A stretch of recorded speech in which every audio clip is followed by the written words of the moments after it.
Hi, my name's Zakaria. I'm 3 years old and I've already traveled to 30 countries. Pretty wild, right? But this isn't my story. It's the story of mummy and daddy, two ordinary people who've made one big decision. Pack everything up and live a life full of adventure with me right by their side. Before I could even walk, I was on planes, tuk-tuks, boats, sleeping under the stars and chasing waves. And while most kids my age go to nursery every day, my playground has been the whole world. But it isn't always easy. In this video, my parents will show you how we make it all work, how they earn money while being on the road, find places to stay for weeks or even months at a time, and how they manage all the adult stuff, like visas and slow travel as a family. This life has taught me more than I can say about different people, cultures, and how big and beautiful the world really is. So come along, let me show you what life looks like through the eyes of a 3-year-old.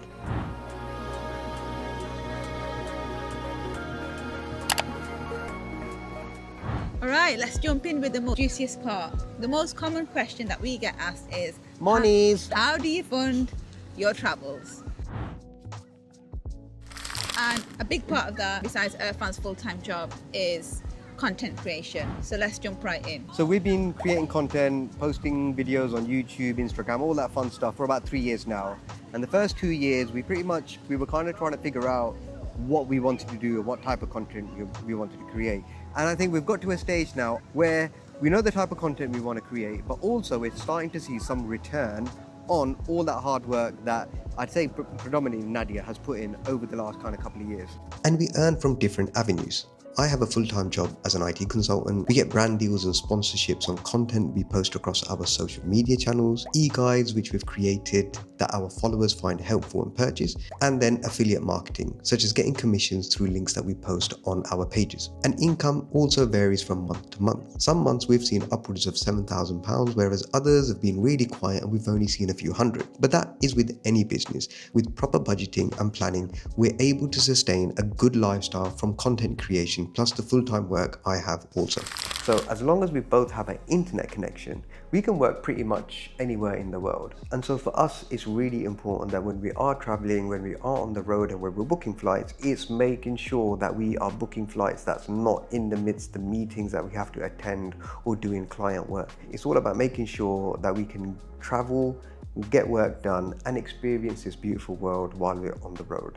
Typically, we tend to book flights and travel that's on a Thursday, Friday or Saturday. And what that means is less meetings, having to kind of not take meetings at airports and all that kind of stuff, but also makes a travel day more manageable, which to be fair, we've made a few mistakes sometimes. And I have taken some calls in a taxi on the way to the hotel just after we've landed because the flight was delayed.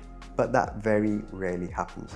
And on the topic of money, budgeting is really, really important. And the key thing for us is we have a monthly amount that we are happy with spending, and we tend to kind of budget around that. Though sometimes when we're taking long flights between countries, that budget does get a teeny bit blown a bit, but over a 12-month period, that kind of balances out. But our main goal is, as long as we're spending either the same amount or less than what we would be spending living life in the UK back home, then living this remote digital nomad traveling lifestyle is really, really worth it. So people always ask us, what do you do about healthcare or when Zakaria gets really ill? Now, there's been 2 times in our whole travels where I'll say things got really scary. There was one time in India where Zakaria suffered from altitude sickness.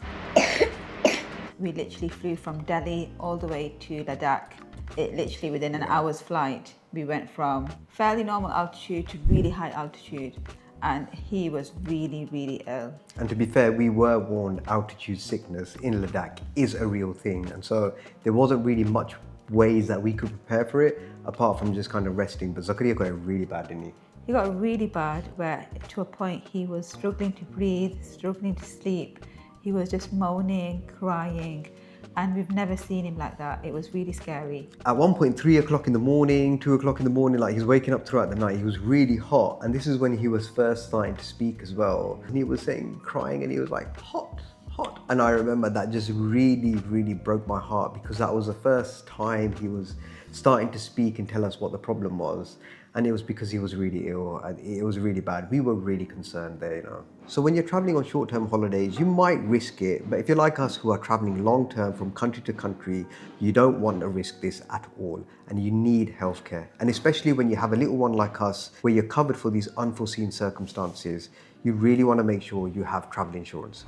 And that's why we've teamed up with Safety Wings Nomad Complete Insurance. It's a policy made for long-term travelers, digital nomad and expats just like us, covering your health and travel insurance needs for borderless living. So if you want more information, we've put a link in the description below, or to make things easier, you can scan this QR code. And for full disclosure, if you use our link, it's no extra cost to you, but it does support our channel and help us to continue creating content just like this. So whether we're in Bosnia or Bali, we have full peace of mind knowing that we're protected.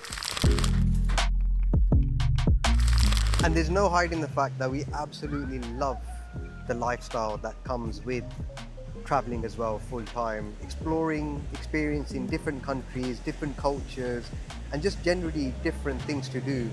Today is a Wednesday afternoon.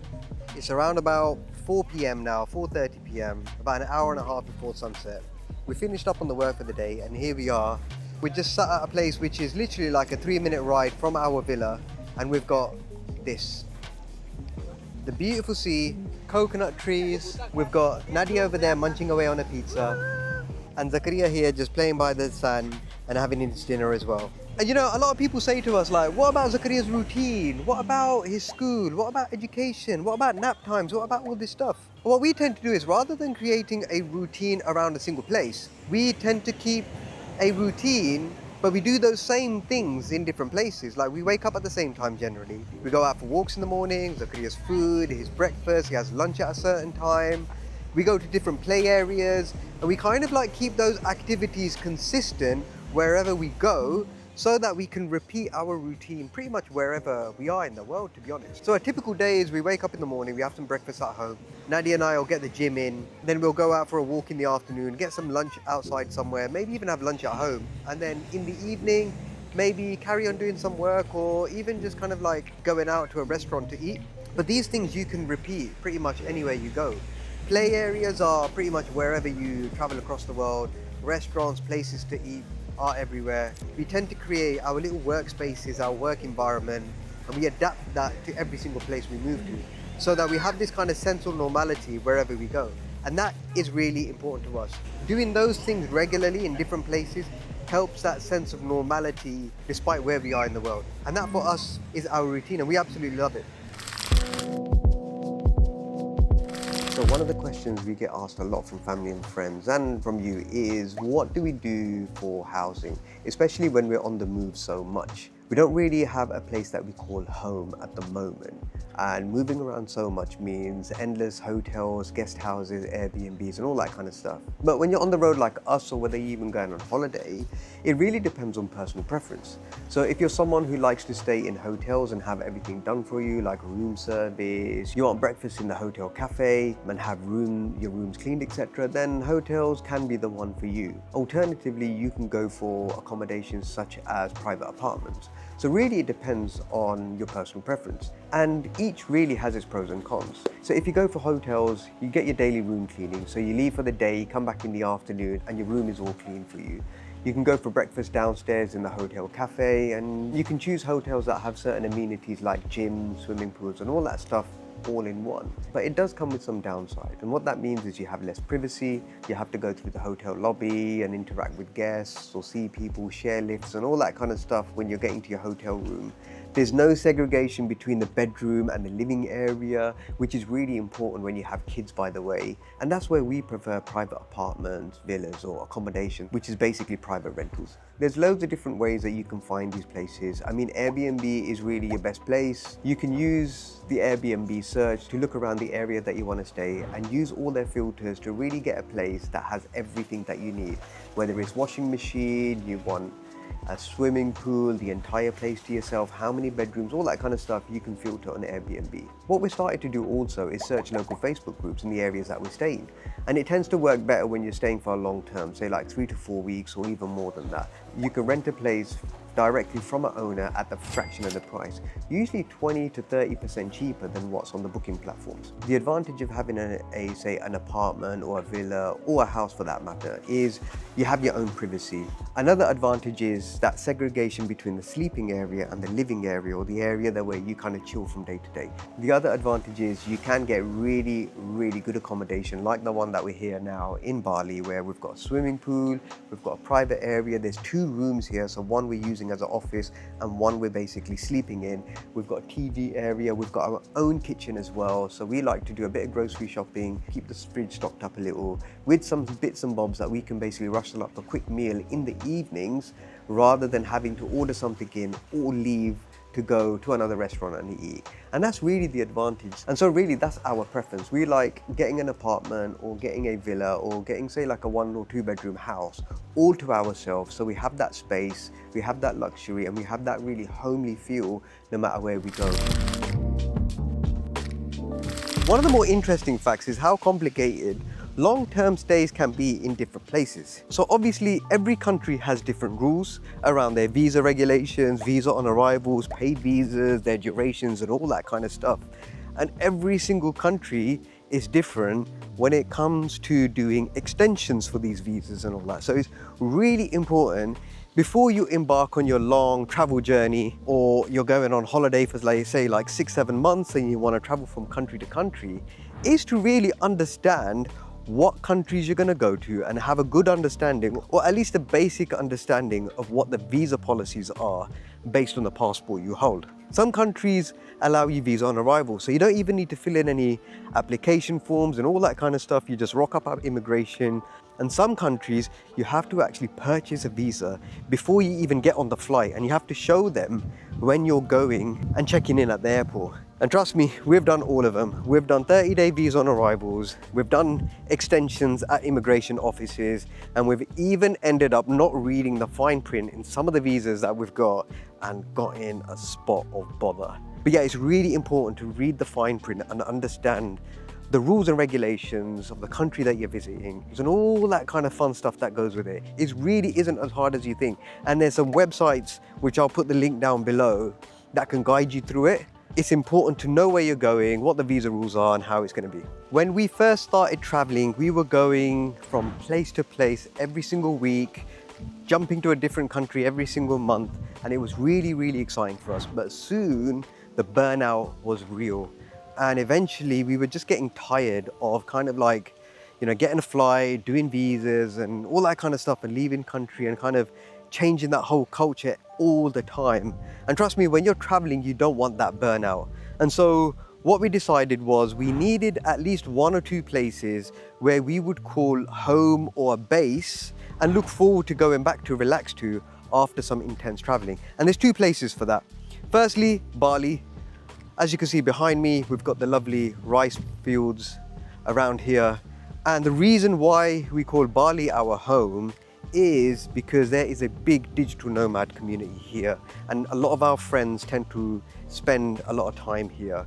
And we've built that great community, like-minded people, entrepreneurs, digital nomads who are doing the same thing, and we can share a lot of ideas from. And having friends is always nice in a certain place, so that it's not just us as a family together 24/7.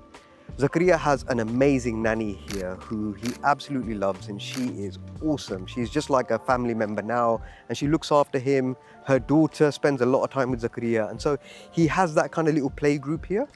And there's just loads of things for families to do here as well. Like there's different cafes, restaurants, all that kind of stuff here, and activities for kids, which keeps things really entertaining for us. And another place that we absolutely love is Kuala Lumpur in Malaysia. When it comes to a city, that is the place that we absolutely love. There's so much to do there. It's just like a really great city for us Muslims. Everything is halal. It's very vibrant, very modern. It's like a nice getaway when we've had enough of that kind of island life when we're here. But more importantly, it's really cheap as well, and very family friendly. So yeah, that's what we do when it comes to visas. Just make sure that depending on which place you go to, you research about the visa rules, extensions, on arrival, payments, and all that kind of stuff, because we have made mistakes and we don't want you to make the same ones as well. And so that's what full-time travel as a family looks like. The visas, the money, the remote working, and all the fun stuff that comes in between. So if you're a family that's looking to pack everything up and live life on the road, or you're just looking to shift to another country, we hope this video helped you to understand what it's really like to live life on the road. Let us know if you have any other questions in the comment section below. But for now, remember, follow your visions and we'll see you on the next one.